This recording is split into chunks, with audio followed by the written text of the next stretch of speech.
Can you give us some tips of like your top 5 morning challenges to what to do if the kids just won't wake up? Okay, all right, let's start with getting them up and out of bed. So if kids aren't waking up on time or are being too slow to get out of bed, generally speaking, by the time a child's 7 or 8, they're capable of learning how to use an alarm Right. clock. And alarm clocks are key to getting up. I'm still learning. Yes, I know. One of the problems, and this would be an unintentional problem behavior, is that they're just really deep sleepers. They're very slow waking up. And some of us adults can relate to that. We've hopefully, as adults, come up with ways of being able to get where we need to go on time. If not, adults can probably take these tips for themselves. One of the suggestions that I offer to parents is if children aren't hearing it or they just keep hitting the snooze button, is to put the alarm clock on the other side of the room so that kids have to get up, walk across the room to turn it off. If that doesn't do it, yeah, think about that. You got to wake up all the way to go over and turn it off. If that doesn't work, then have 2 alarm clocks, and you set them maybe 5 or 10 minutes apart. So they may hit this one, but then they still got to get up and walk across the room to turn off that one.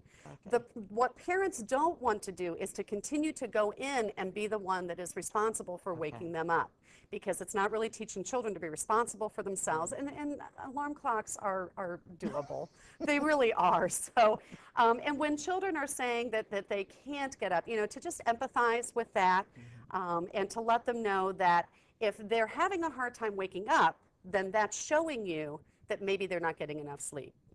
Oh, And so then maybe they need to be going to bed earlier. okay. Now, it's important that parents say that in an empathetic, matter-of-fact way, rather than, well, if you're not going to get up, I'm going to make you get up, I'm going to make you go to bed earlier, and I'm going to make you get up, because that kind of a power play is just going to turn into a big power struggle. Then it's going to go from children who can't wake up to children who won't, because we've kind of started a power struggle by, you know, using that big power play. So it's important, really important, to word it exactly as I said it, which is, you're showing me you're not getting enough sleep, so that tells me that maybe you need to go to bed earlier and get up earlier. And by following through with that, plus the alarm clock, usually, now that's not to say they're not going to test you to see if you're still going to come in and rescue them, or still come in to wake you up, and, you know, or they like the way you wake them up, you know.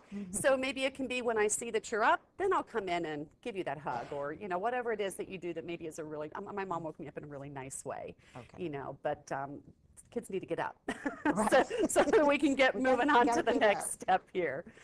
So.